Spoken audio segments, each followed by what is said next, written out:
All right, you got a problem, but at least you're looking at the now. He says, I, on the other hand, look at the past,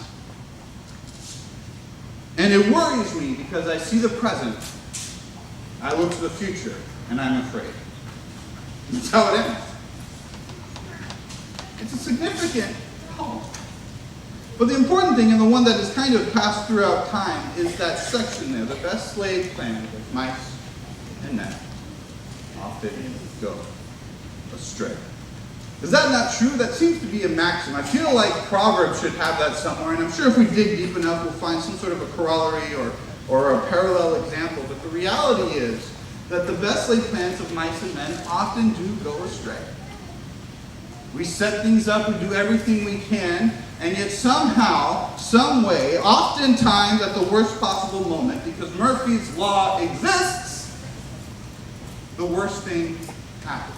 Murphy's Law, for those of you who don't know, which is intentionally spelled wrong, is, well, let's recite it together, those of you who know it.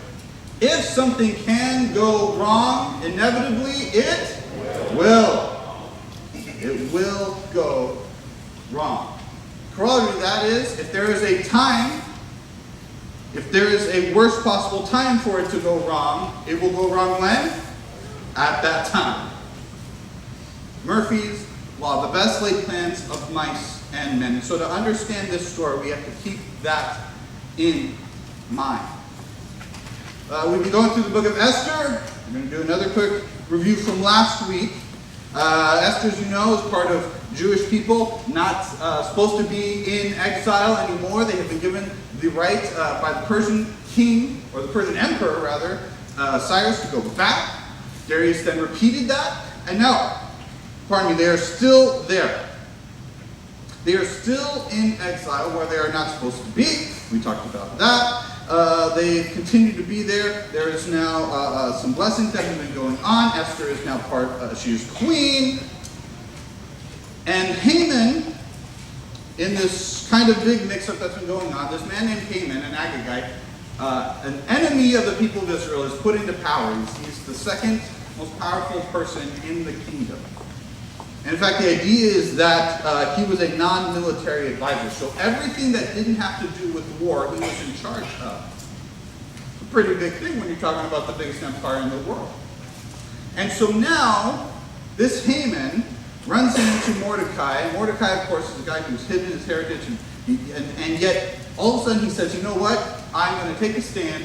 This is my moment. I'm not going to allow this anymore. I'm not going to bow down to this guy. I only bow down to my king and my God. That's it. This is my stand. And so Haman looks at him and goes, this is it. I've had enough with you Jewish people. My people have been persecuted by you forever and ever. Because keep in mind, Amalek was supposed to be wiped out. It wasn't.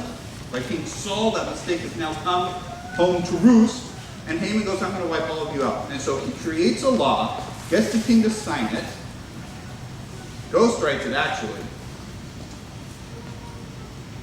and now all the Jews are going to be killed. Mordecai gets this message to the queen.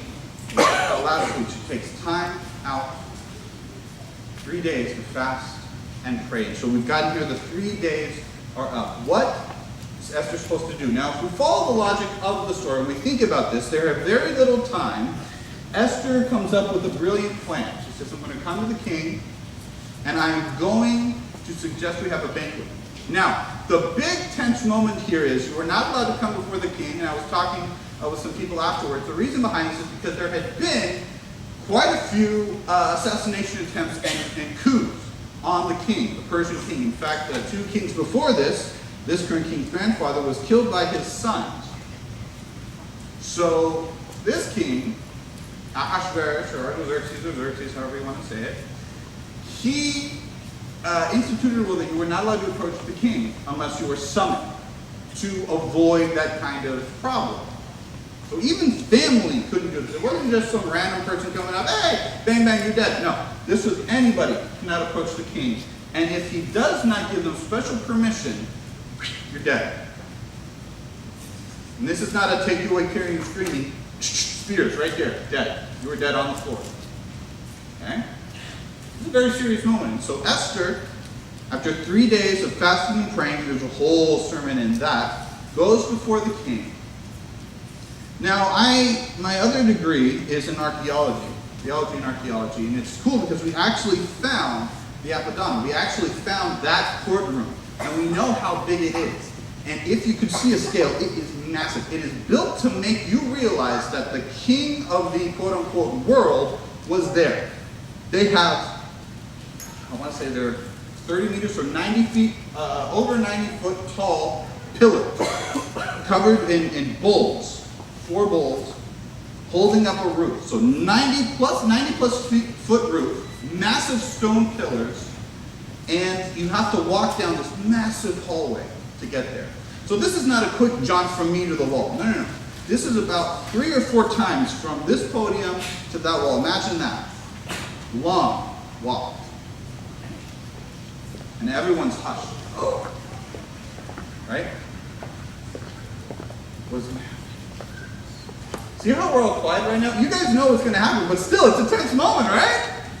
She comes up, and the king lowers the scepter and smiles. Queen, what is it? What do you want? Up to half the kingdom is yours if you ask for it. Now, again, I was talking to some people and we mentioned that. This is not hyperbole. He's not just being, half the kingdom, honey. He is legitimately saying to her, you have my blessing. What do you want? Up to half the kingdom. I will give, you are my partner in this. I love you. What's up, baby? And she says, what? This is the moment, right? This is it. What does she say?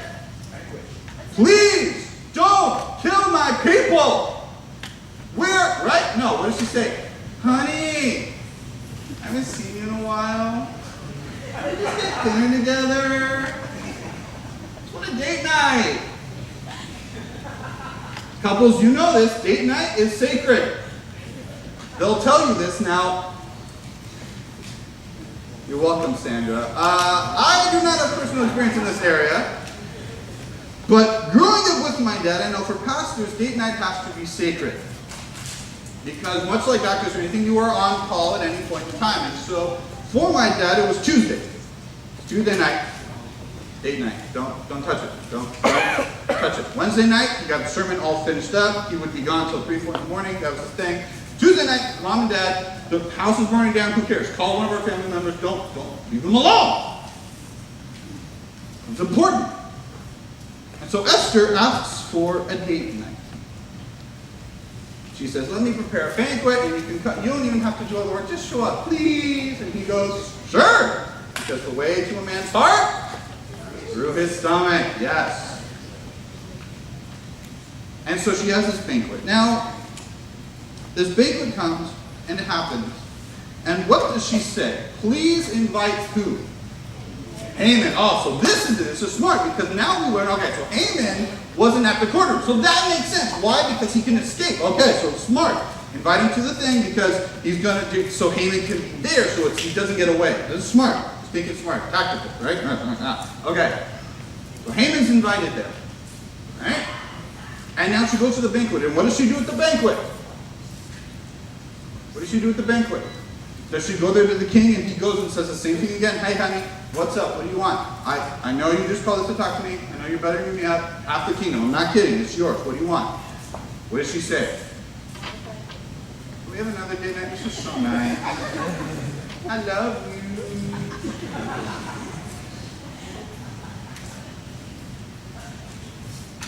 Why did she do the second one? Tactically, it makes sense. Make sure Haman's there. Butter the king up. Get them together where nobody else, where she can have the most influence on him, right? None of his other advisors are there. She can get him in an emotional place, right? Vulnerable, right? Has anybody ever done a timeshare before, right? They get you alone, right? Why? They corner you. And they get 3 other people buying a car, right? What do? They corner you. 3 other people, right? Hey! And and that's what she's doing to the king. She's getting him alone, right? She's pulling out all the people. Now, it's you and me. Tactically, it makes sense. Why do the second one? Why do the second one? That was a question that bugged me. I just went through it and I said, there's really no good answer. There's a ton of difference. You read different commentaries. You ask 11 different commentaries. You're going to get 11 different opinions about why she had the second one. But I think that there's an answer. I think that there's an answer, and it comes in what happens in between. What happens in between in chapter 6? Now, at the very end of 5, what happens here? Let's go ahead and read this in chapter 9. Esther 5, verse 9. Not chapter 9, sorry, verse 9. So Haman went out that day, joyful and with a glad heart. But when Haman saw Mordecai at the king's gate, going home, he's having this high experience. He just got invited to a banquet. He's like, woo! Right? He's riding high. It is the king, the queen, and him. That is it. Imagine the president asked you and his wife and just you. Can you imagine that? Or you and your spouse. That's, people pay a lot of money for that kind of stuff. And you're like, come on in, yeah. Maybe not even that high, man. Just imagine your boss inviting you to do that, right? That's a big deal. The king, the emperor, the entire, you and his wife and you and him. That's it. That's a big deal. He's walking on cloud 9. He's got to feel good, right? You got to be like that swagger walk, right? And Staying Alive playing in the back of your head, you know, you just feel good. Or whatever song, insert yours. And then he sees Mordecai. There have been so many times in my life where I have this spiritual experience, this incredible high, if you will. And you are walking on clouds and you're just like, yes, I'm going to convert everybody, let's do this. And right as you have that, Satan comes in with just a penny. And all the winds get from your sail. And it almost feels worse, doesn't it? If you got the bad news on just a normal Tuesday, it wouldn't feel as bad, right? Because you'd be like, you're here, and the bad news takes you here, right? But when you're riding high, and you almost drop even lower, right? The momentum comes and you just go, and you're just like, ah! He's riding this, and then he sees that thorn in his side, and his anger just overwhelms everything. It's as if the good thing never even happened. It's like it just consumes him.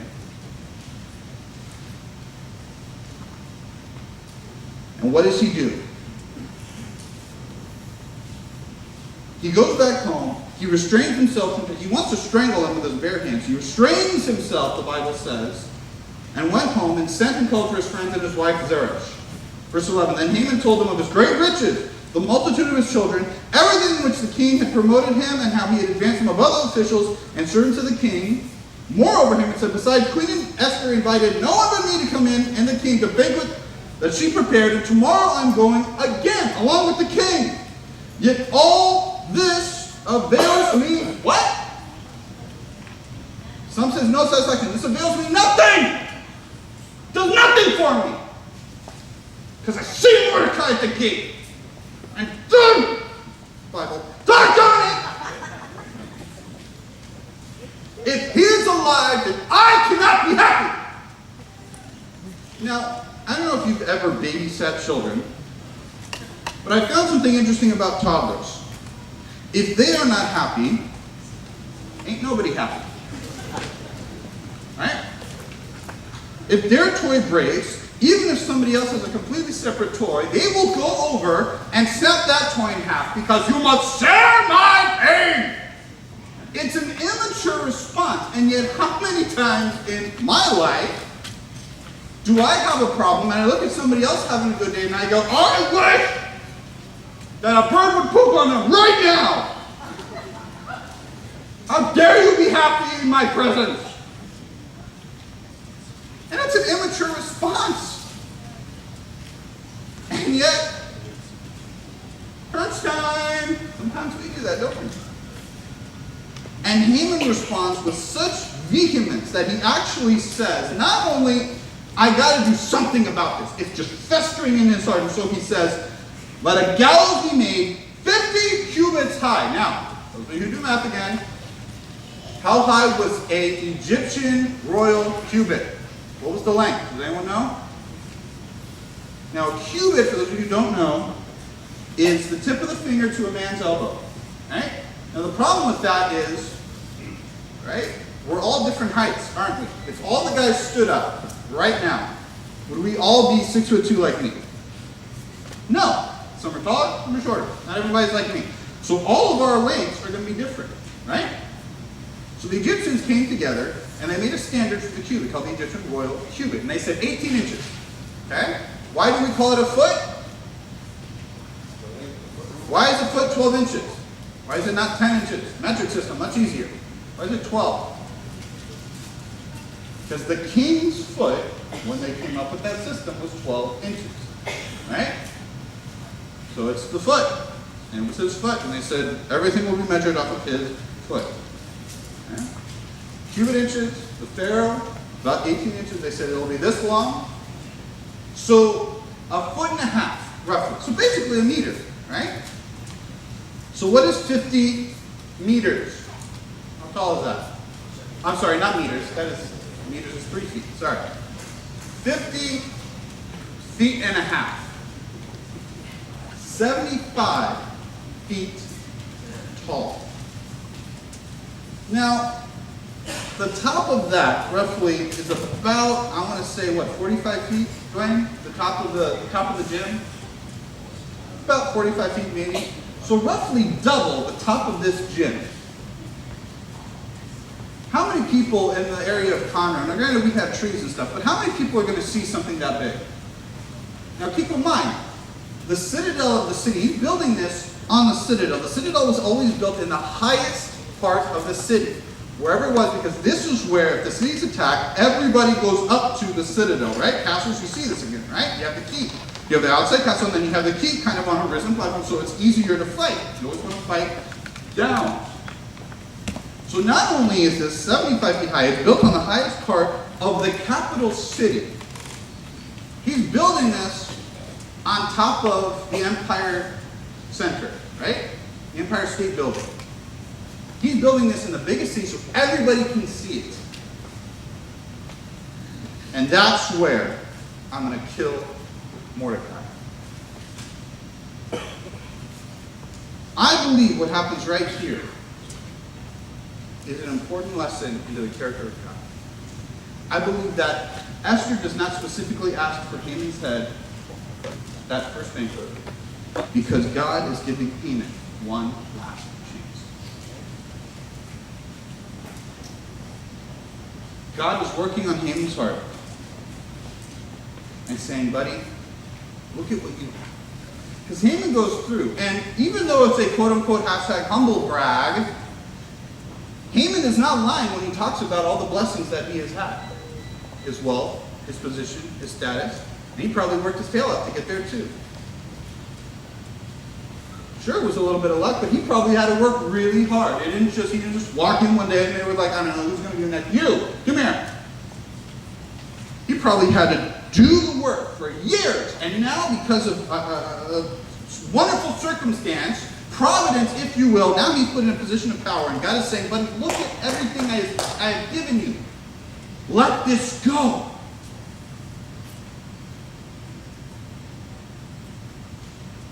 Does he let it go? As Christians, we are told not to hold grudges. Paul, in Ephesians 4, has a wonderful thing. He's talking about how to run the church and how to do this, and he says, do not sin in your anger. In fact, do not let the sun go down on your anger. What he's saying is, if the day is over, you gotta let things go. Don't hold grudges. There's no room for grudges in the Christian walk. Does God hold grudges against us? Then should we hold grudges against other people? Now that's easy to say, not so easy to do. It's easy in the mouth. Yay, no grudges. And then we look at that person. Ooh, yes, I know God, no grudges, except I know you need to forgive everyone, but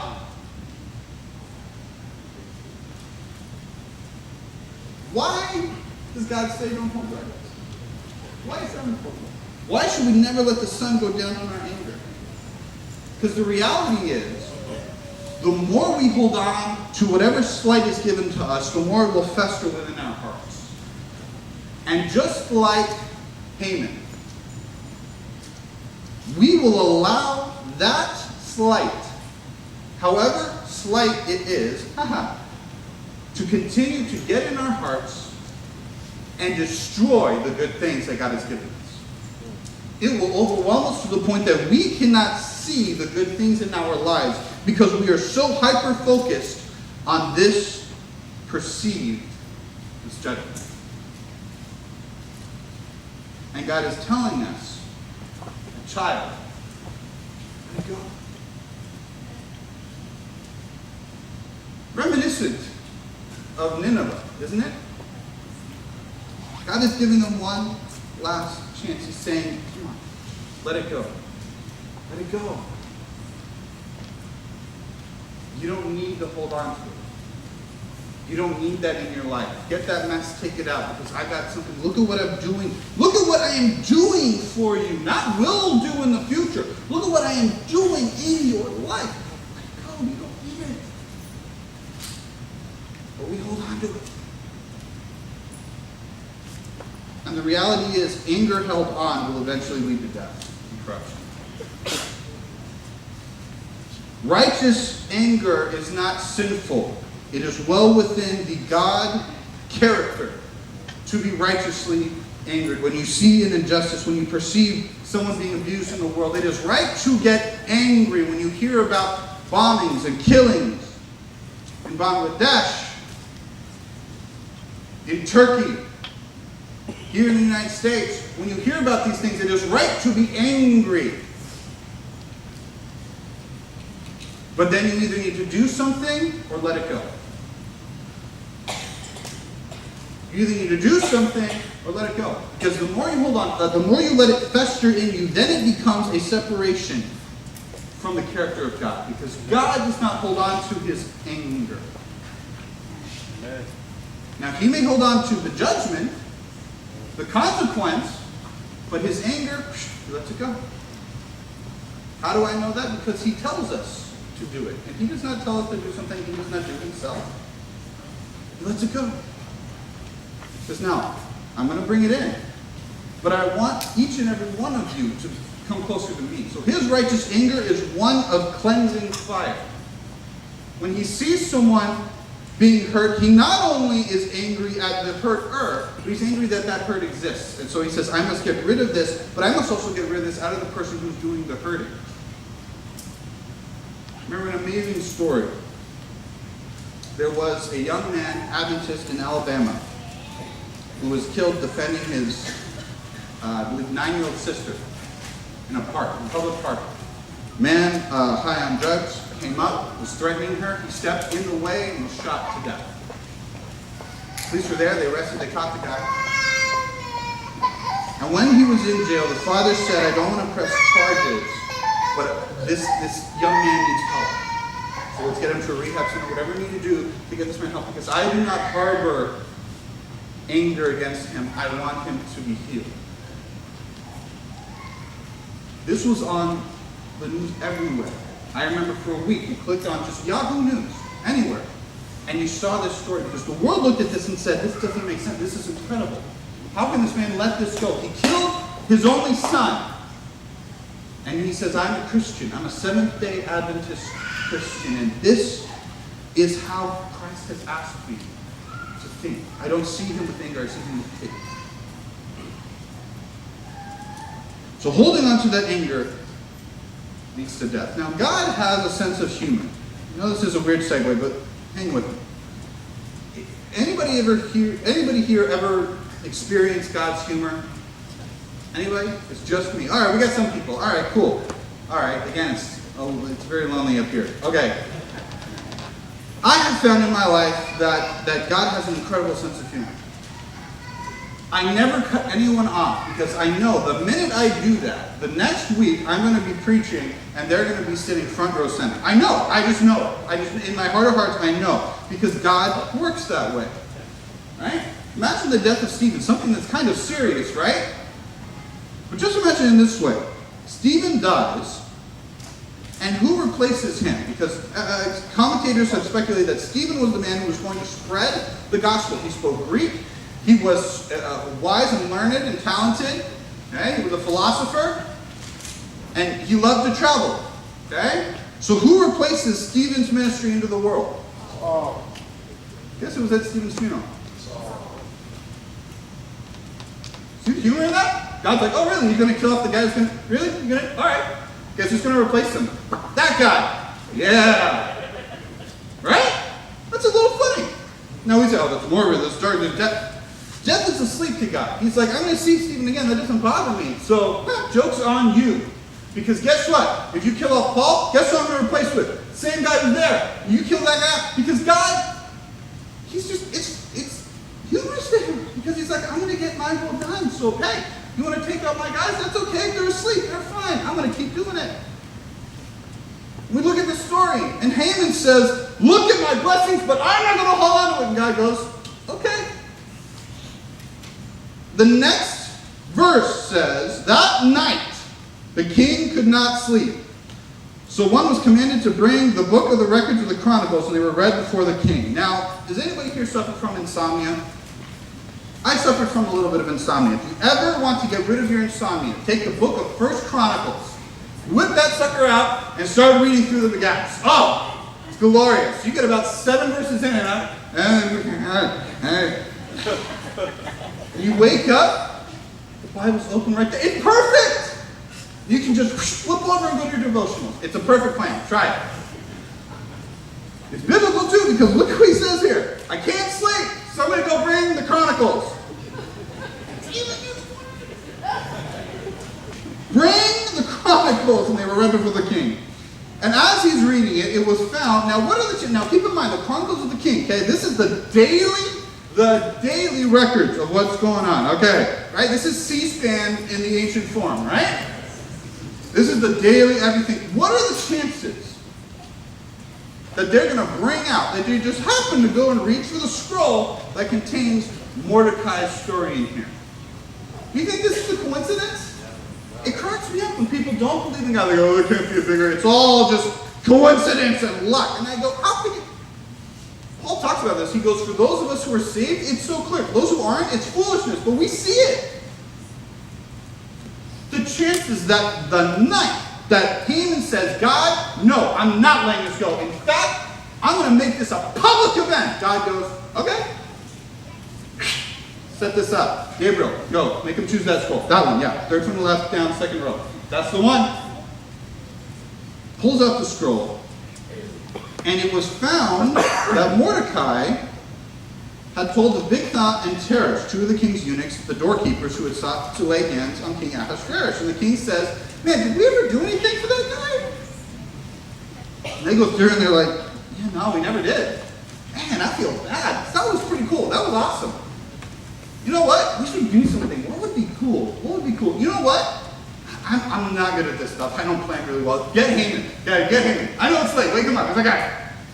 You'll love it. This is great. He loves playing. So they come to the door. Sir Haman! Yeah, what's up? King needs you. Right away, I'll be there. Let me know, 15 minutes. Suit. Power colors. Here we go. You're successful, pretty popular. Go. Boom. He goes for the king. Your Majesty. Here, you got a problem. Yes! Oh! I'm so glad they brought you. Okay. So, I want to honor this guy who's done this amazing thing for me. It was really great. It was really cool. And we never really thanked him properly. How do we thank him? And here we go.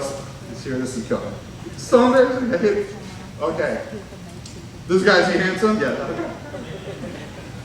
You know what would be awesome? Just, off the top of my head, I haven't been planning this for weeks or anything. You should get a parade. Close the whole city down for this guy. In fact, you should make everybody come on out to honor him, right? Okay, so you parade, everyone's out, right? Then you get a chariot, okay? This is his chariot. You put the king's robes on him, right? So he's decked out. Then you have someone walk in front of him around the whole thing. Just the whole parade yelling, this is the man whom the king delights. This is awesome. And you tell everybody how awesome he is. Isn't that great? And the king's like, dude, you are a genius. He was like, Your Majesty. Well, if you say so, you're the king, so what am I going to do? The king's like, you were just genius. Oh, go do all that for Mordecai.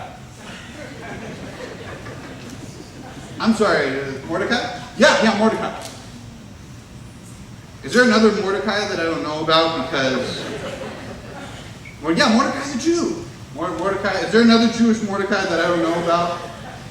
No, yeah, the guy who sits in the front. Remember that? Remember the thing he did?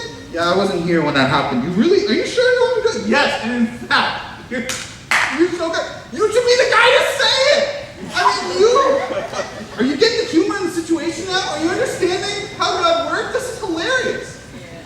He's sitting there going, yeah, you're the guy because you're so smart. You should do it. You should totally do it. It'll be good cardio. It'll be great. You do it.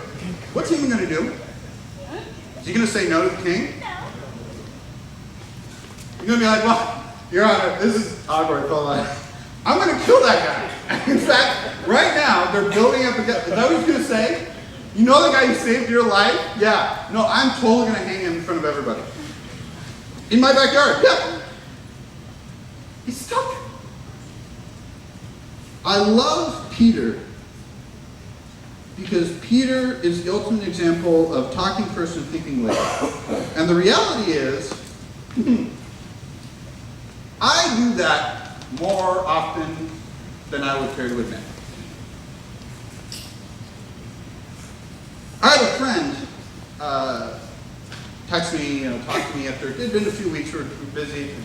She lives somewhere else, and we like sports, and so she was talking about the recent Copa America and different stuff. For those of you who don't know, I'm part Argentinian, and so of course my team went to the finals and lost. And we were just talking about other things, and all of a sudden she just brings up, she says, man, I'm so glad Argentina lost, and she's just bragging on my people. Now, I like sports, don't get me wrong, but I understand what it is. It's just a game, right? It's fetch for big boys, right? That's all it is.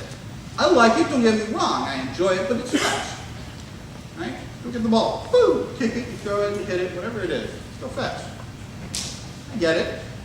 It's fun, provides work, provides jobs. I get it, but it's a game.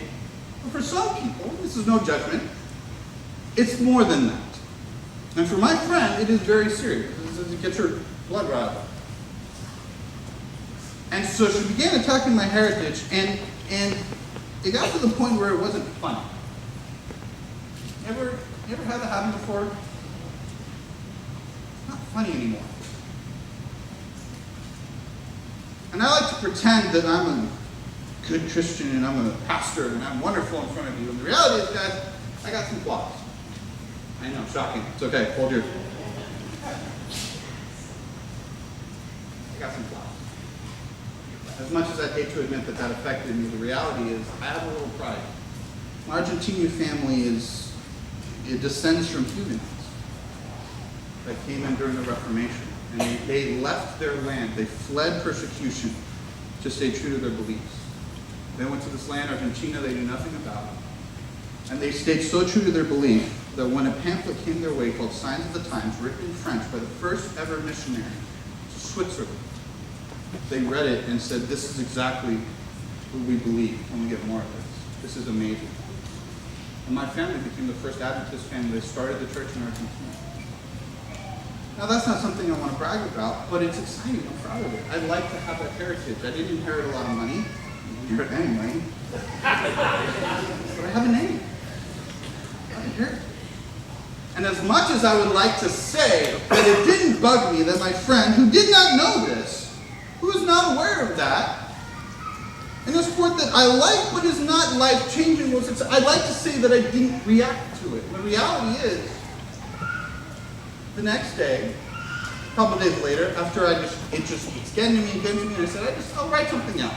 It'll be humorous. It'll be funny. But the reality is it was so festered in here that I wrote something out on Twitter that, while it was an attempt to be humorous, was hurtful. And I believe that I may have damaged that friendship because of what I said. Now, I can't control what she says to me. I can't control how she thinks. But I allowed myself to not let go. And when you don't let go, You damage people. You hurt people. Obviously yourself, but understand we don't live in a vacuum. We'd like to believe that we all live in a universe of one. My actions affect me and me alone. And the reality is everything we do affects people like a ripple. Like a stone thrown into a pond, it affects everything around us. It may not be big, it may not be strong, but it has an effect. And more often than not, God will allow that to bring shame into our lives, to reveal to us just how ridiculous we are when we do that. Not to bring us shame to make us shameful, to put us down, but rather so that we can realize what the mature and Christ-like response ought to be. And so God goes to Haman and says, you think you got everything? I can take it away like that. Trust me. Let it go. And that next day, Haman prepares for that meal. I can just imagine God watching him, tears in his eyes as he prepares for that banquet. Because we all know what happens. They go to the final banquet. Haman's there. The queen is there. The king asks the pregnant question, what do you want? What is this all about? What's the point?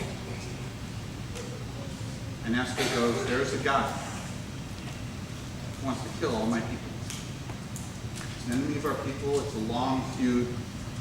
It's been dormant for years, but the reality is right now, myself and all my people are in danger. And the king immediately reacts, right? As any husband should. What? Who is this guy? Name him. Threaten my wife, my queen. It was a Haman. And Haman, the king is so angry he has to rush out of the room. He's like, I can't, I'm going to do something I regret. He rushes out. While he's gone, Haman rushes to the queen and in a fit of panic grabs her and says, please don't do this, I'll do anything, whatever you need. King rushing in misinterprets the situation and says, you dare to touch my queen? Now, keep in mind, not only is it the physical act, right? Today, if you saw somebody doing that, you'd be like, whoa, hey, whoa, what's going on here? Right? You don't touch another man's wife in that culture. Even today. You don't just go, hey, how's it going? You don't do that. No. Much more so, someone of your better. The queen? Mm-mm. And so the king says, you're going to die today. And then it comes in, says, ironically, there's a gallows built last night, 75 feet high, all part of town. And the king goes, perfect. What was he using it for? He's going to hang Mordecai. Now that's a negative way to end it. And I don't want to end there. Because there's a flip side to that coin. There's a flip side to the coin. God tells us we need to let it go. What happens when we do? What happens when we do? Because the reality is, we will not let something go unless we believe that there is something better waiting for us.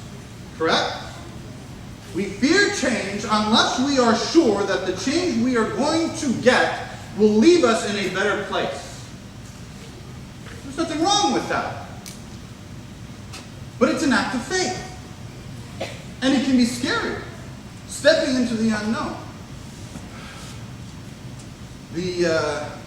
I have to mention a movie because it's me.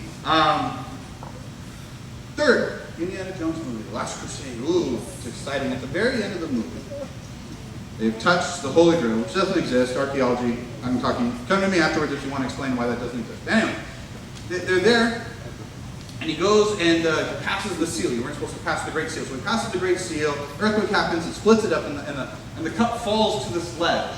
And people are reaching for it to try to get it, and they fall into this chasm. And Indiana Jones is stuck, reaching for it, and his father's grabbing, holding on to him, and he's saying, Indiana, Henry, you gotta let it go. Now the whole movie had been calling him Henry Jones Jr., right? And finally, when he's reaching for it, he's almost there. The dad says, Indiana. His nickname, his preferred nickname. And he turns and he goes, let it go. What does he do? Lets it fall. They live and ride off into the sunset. Now that's just a movie. But the reality is, when God tells us, when the Father tells us to let it go, we have to trust that there's something better. This cup was the entire life's work of this Father.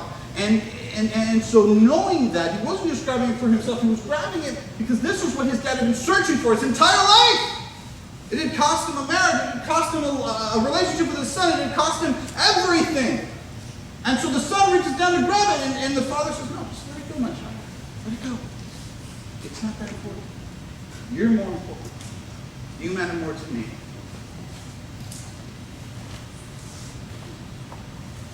I want to read you from Jonah, the description, the accusation that Jonah has. I love it. In Jonah 3, in Jonah 4, he accuses God.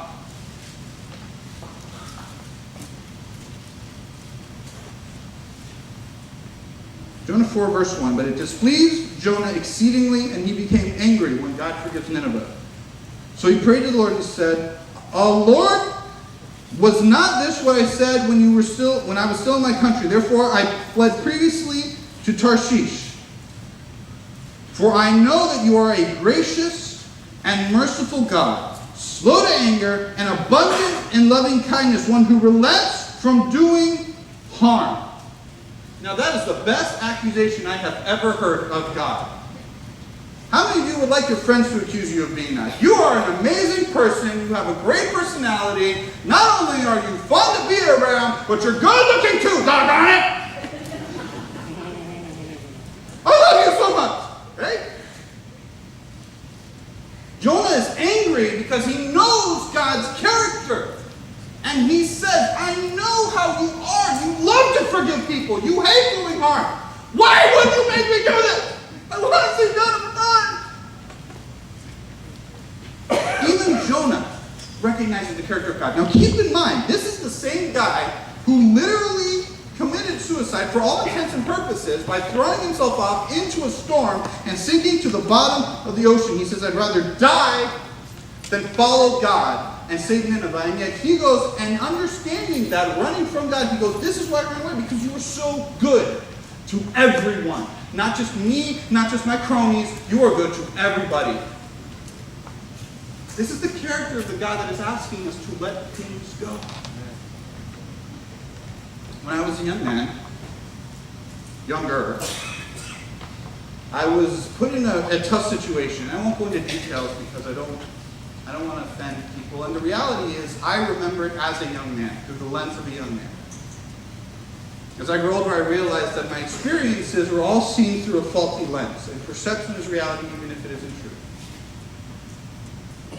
But I was put in a situation that was harmful and negative to myself, and it hurt me. And I was hurt. And I became very angry at a group of people, a party of people that I perceived had hurt me. And they had done negative things to me. And God told me, you need to let it go. Okay? You need to let it go. You need to forgive it. And I held on to it. And I held on to it. And I held on to it. This was injustice. This was not fair. This was not right. And finally, they made some mistakes. They slipped up. And they were punished. There were consequences for their mistakes. And I thought, yes, justice. Right? Oh, yes, the guy who's got a justice, Amos, right? And God said, I want you to comfort this group of people. And I want you to pray for them. And I want you to write them encouraging verses. I want you to help them through this. And I was like, excuse me, God, you want me to what? I want you to do that because, Tony, it's not about what happens to you. Let it go. So I did. I'm glad to say I was able to let it go. I was able to allow God to work in me. And I helped them out. Fast forward a few years. I'm in another place with another group of people, and I find this family, this person's best friend growing up. And they say to me, no way, you know these people? And instantly I'm like, uh-oh, here it comes. And I go, yeah. And they go, oh man, we'll tell them tomorrow. We're going to talk to them tomorrow. We're going to tell them you're with us. And I go, oh, isn't that wonderful? It's so great. They came to me the next day, and I was expecting it. Oh, he was a young brat and blah, blah, blah. So I'm sure I was. And instead they remembered you so well. They were so grateful for the encouragement you gave them when they were going through that hard time. They're so thankful that you're here with us right now. See, that's a miracle, ladies and gentlemen. God brought healing to a place where there was pain. God brought connectedness where there was brokenness. And it wasn't through a miraculous act. It wasn't through a divine... It was by me allowing God to put his character in me. Now that's not, oh, Pastor Tony's great, but I use that story because I can relate to you what happens when you let things go, when you allow God to put his calling in your life. There may be something right now that you were holding on to, and it may not be a grudge, it may be something else. And God is saying, let it go, I have something better. Let it go, I have something better. Whatever it is, let it go. Because I want you to see that other party the way that I see it. Because I want you to understand that what you have is faulty. It's going to go away. I have something eternal for you. Or I have something right now that's better for you. Final story, I know it's getting late. There was an orphanage in the Ukraine. And a group of missionaries came out and they had raised money to go and help not only rebuild the orphanage and set up like a type of endowment fund to bring food and set it up right, but they had also done a giant toy drive. And so they came and they didn't tell the kids this last part. They didn't tell them that they were bringing all these toys.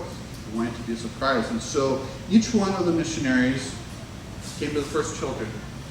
And they said to them, hey, we have a gift for you. And there was this one young girl, very young, maybe 5 or 6, who had a small, ragged cloth doll.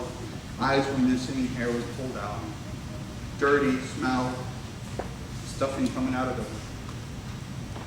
As the missionary walked up, he said, young lady, could I have your doll? Through a translator. Young lady, could I have your doll? Grabbed onto it. No, this is my doll. This is my doll. This is my doll. He says, I understand it, but I need you to trust me. Can I please have your doll? I understand. This is everything to this young girl living in a poor country. And not only that, an orphan with nothing else. No parents, no way to protect herself. This is everything.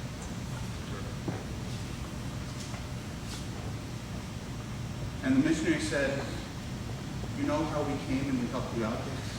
You saw how we food and plenty of yes. Do you trust me enough? Give me your doll.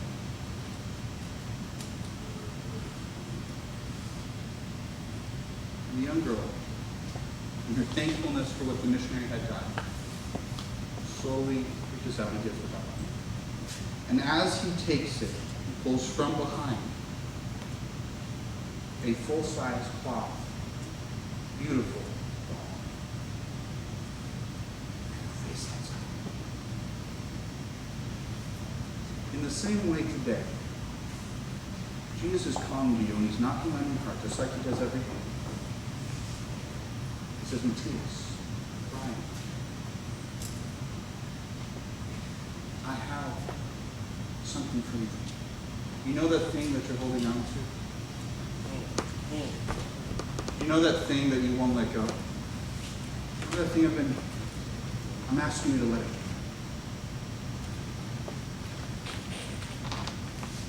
There's one hand behind his back, and I don't know what it is in your life. I know what it is in mine. I challenge you today. So when Jesus comes to you, he says, give that to me. But you let it go. Because when you cannot trace the master's feet, trust his heart.